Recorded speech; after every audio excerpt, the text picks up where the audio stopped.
spiritual leader offers bounty for the beheading of an Indian politician who criticized Hinduism. As India gears up for its 2024 general election, uh, bear with me on pronouncing this name, everyone. Udhayanidhi Uday Udhayanidhi Stalin. I'm just going to call him Stalin for short. And yes, his last name is actually Stalin, and yes, it is named after that Stalin. Okay, let us continue. So he's the state minister of sports and youth development in the Indian state of Tamil Nadu, has ignited a significant controversy.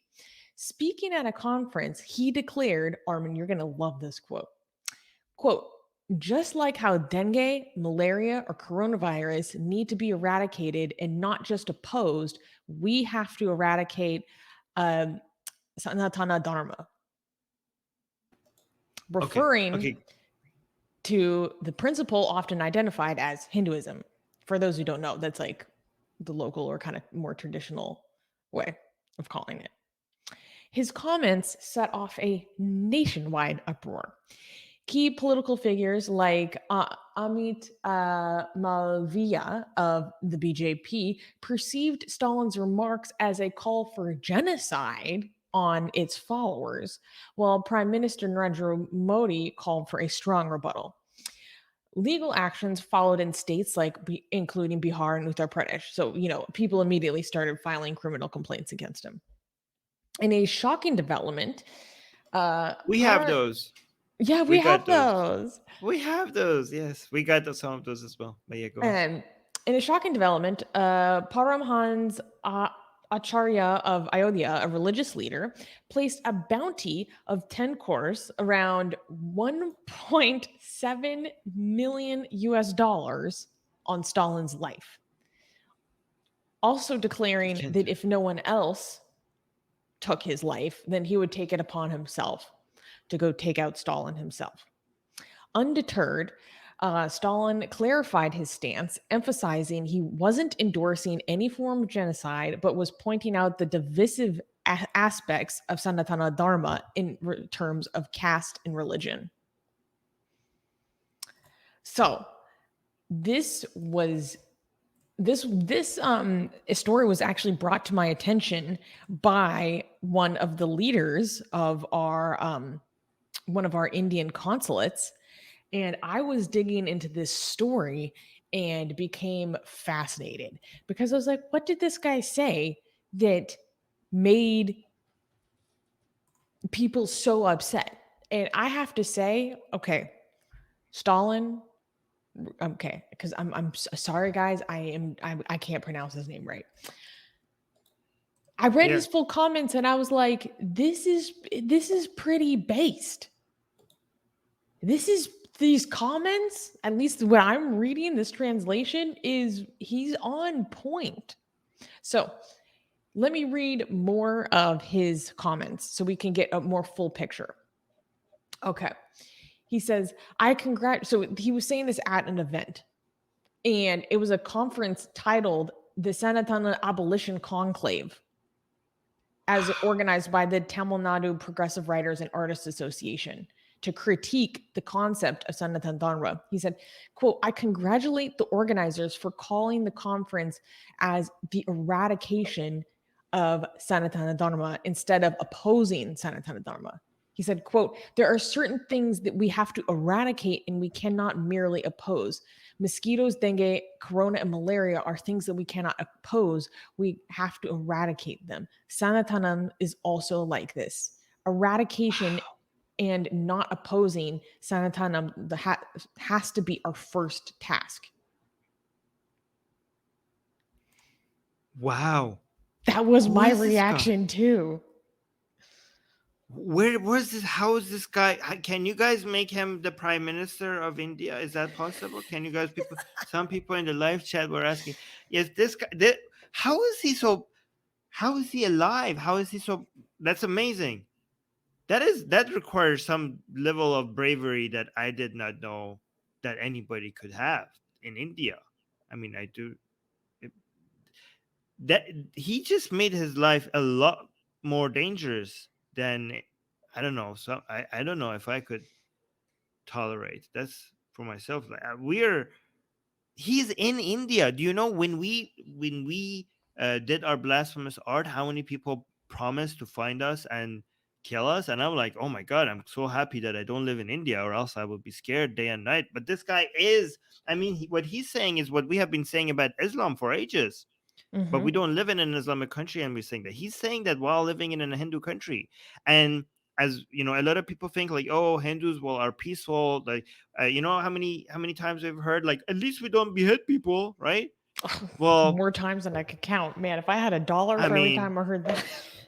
at least we don't behead people. Well, I mean, some of not all, but I guess you do. Some of you do, There's a right? threat. I mean, some people in the live chat are saying, is this can we call this a Hindu fatwa? I mean, D and a couple other people are mentioning that Wait, I love that. this this is a Hindu fatwa, isn't it? Yeah. How is this guy not arrested? Shouldn't he be arrested? Is that not a crime in India to call for a beheading of somebody, and also to say this is a direct threat of violence? How is Oh, he and he free did right it on the now? news too. Is he free? Is he arrested right now? Can you Not somebody please tell me if he not is he arrested? not that I'm aware of.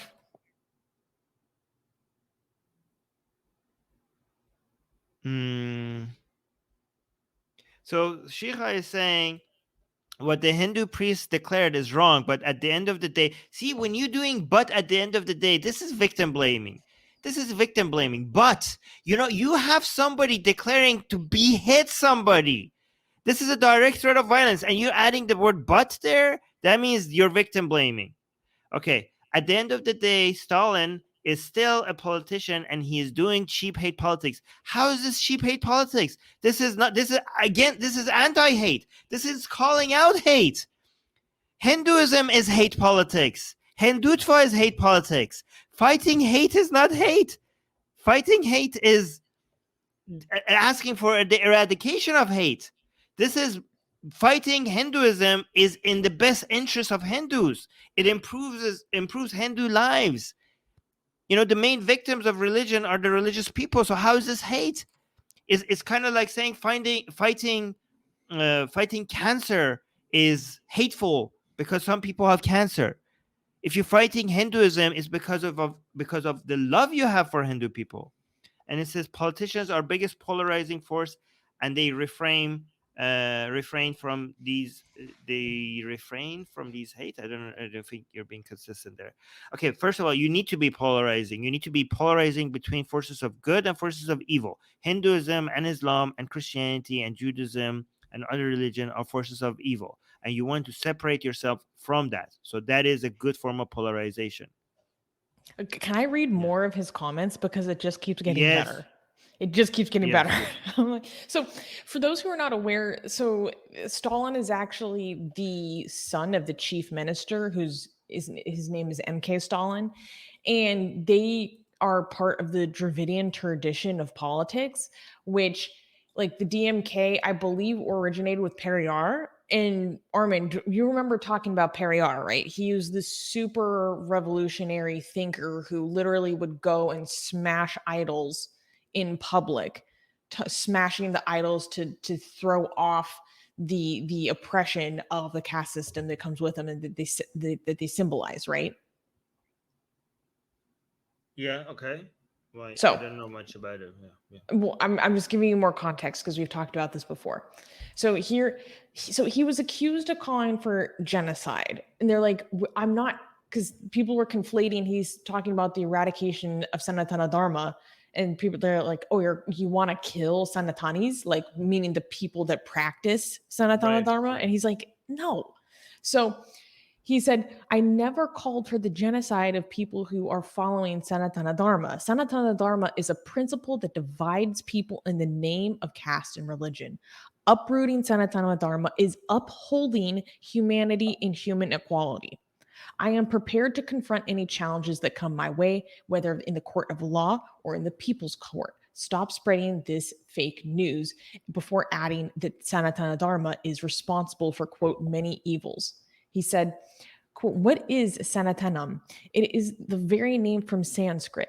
Sanatana is against equality and social justice and nothing else. What is the meaning of Sanatana? It is eternal. That is, it cannot be changed. One could not pose any question, and that is the meaning. He continued, what did Sanatana do for what did Sanatana do for women? It pushed women who lost their husbands into the fire, referring to the sati practice. It tonsured the heads of widows and made them wear Oh my white God. saris. Child marriages too happened. And then he went on to contrast Sanatana's quote unquote rigidity with the Dravidian ideology and political history, talking about how, in contrast, they gave free money for women to travel on buses so that they could have more safe space in public, that they could assistance so that women could go into college and further their education. So then he began to contrast it with how the own tradition that he comes from politically is way more progressive. But all of these comments, I'm like, yes. Yes. Why is he the minister of Where sports is the and youth? lie? Where is the lie? He should be the minister of education, at least, if not the prime minister. He should have all the ministries. All of them should be under his control, I think. But oh, by the way, is his name actually Stalin, or is that because Newman is saying, please, guys, let's not call him Stalin? That Why is are people literally his referring to? last name. Yeah, so why are we? Yeah, that's his name. I'm So I'm there's that. referring to his Yeah. last name because I don't want to It's hard to- butcher his very First. beautiful first name. If people are saying who is he? He's the Minister of Sports and Youth Development in India. No, India's not in Tamil. India, in the state of Oh, Tamil Nadu. oh my God! This guy should have more higher, just in one state only. God in damn Tamil Nadu. it! Somebody give this man a raise or whatever. Give him a bigger job. He sounds so reasonable and brave. Shikha is saying, I think statements. The grammar is not proper. I think statement of the politician shouldn't be appreciated because his political party and its ideology has advocated for pro-Tamilian fascism. Why are you being so collectively minded? Judge the person's what he is saying. I cannot say something that is rational because of a history that my party has. No, in fact, he should, given that, he should say he's speaking against fascism. His statements are anti-fascist. Hinduism is a fascist ideology, and he's speaking against fascism. So if his party has a fascist history, which I haven't looked into, so I don't know, but if it does have that, so I'm glad that he's saying that, so that he could clean his party's history. Given if you have a if your party has a fascist background, then his party is becoming less fascist because of having this man in it. So thank you, sir, for saying these things. Can we judge people's? I mean, even if tomorrow this man himself comes and says something that I disagree with, it doesn't change the fact that these statements that he has right here, right now, are true. We could evaluate. We can evaluate every statement based on the merits, regardless of the history of the person or the party that he belongs to, just based on what he's saying. And what he's saying is completely accurate and true. And I thank him for saying it, given that what could happen to him. Yeah, go on. Also, but thank you for the super chat, Shikha. For the record, as the person on the team that knows more about the DMK, I don't have to support everything they do. I don't support everything that they do. I would not describe them as pro-Tamilian fascism. But yeah, I think that's a ridiculous accusation. But regardless, we don't have to support the entire party to be like, you know what? I appreciate this statement. It's not that black and white. Yes. Darko is, again, I want to go back to this point. That's why I highlighted Darko's comment.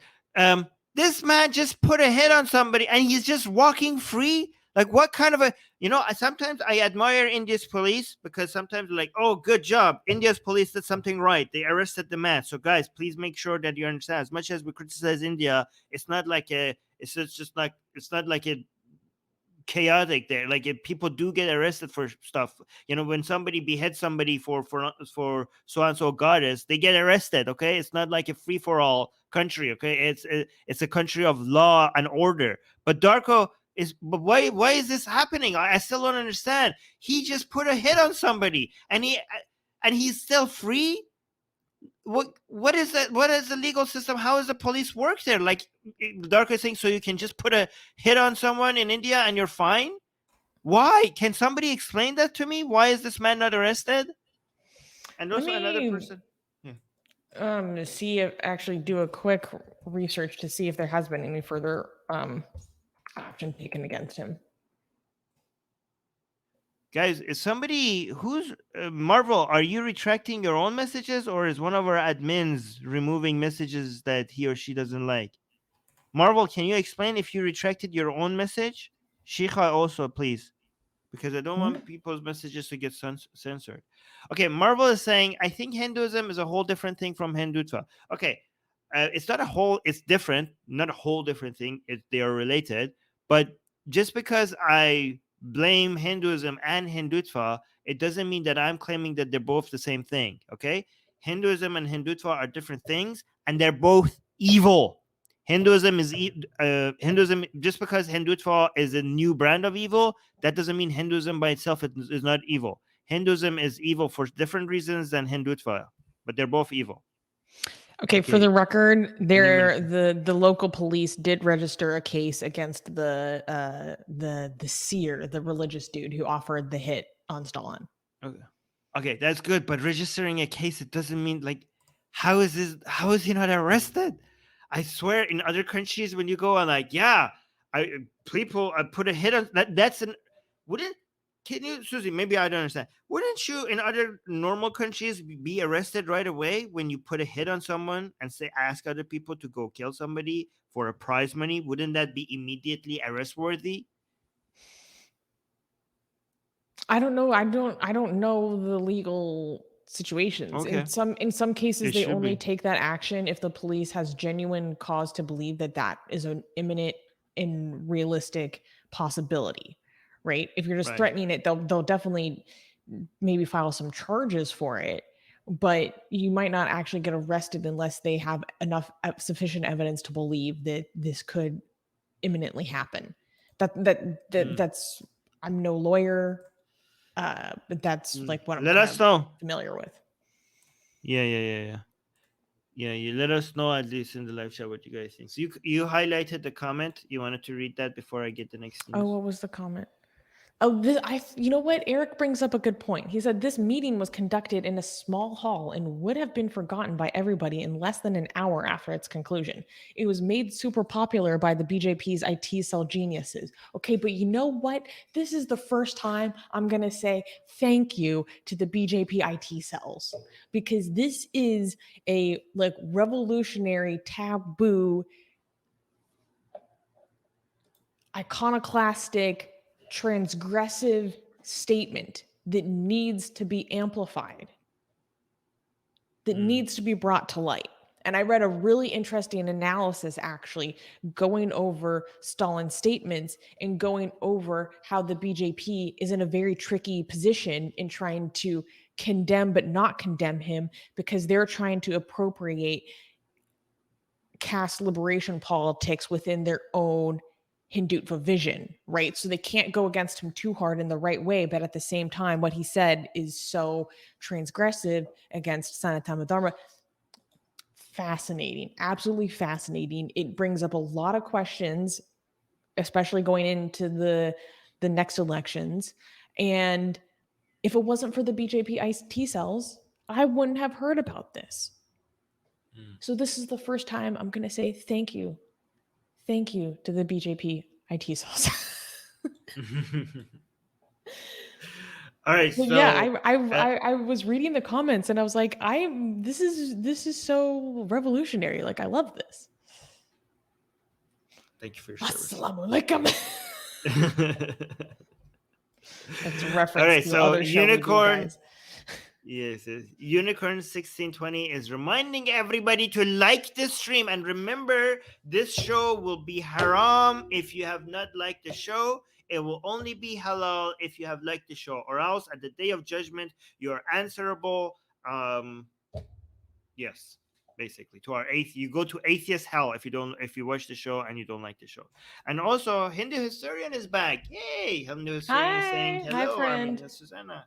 Hello. All right. Oh, we got a super chat. We got a super chat from Shikha. Hold on, let me read this. One fascist against another fascist, both stupid. How is it fascism when you call out an ideology? He's not saying that we should arrest Hindus. He's not asking for their freedom of speech to be limited. He's calling out a backward ideology. How is that fascism? If I say Islam is bigoted, is that fascism? If that's not fascism, then it's not fascism to say Hinduism is bigoted. I mean, if this guy is a fascist, then we're fascists because we believe the same. We have the same views against Hinduism. We have the same views against Islam, Hinduism, Christianity, Judaism, Buddhism. How is expressing Shikha? You thinking that he should be limited in saying those words? That's closer to fascism, honestly, than what he's saying, because you are trying to limit his freedom of expression. He's not. He's just expressing his views about an ideology. Do you know who makes the most amazing, gorgeous, and other adjectives that I can't use here on YouTube, blasphemous art ever? We do. And for some reason, we are giving it away for free. Download them now using the link in the description before we change our mind.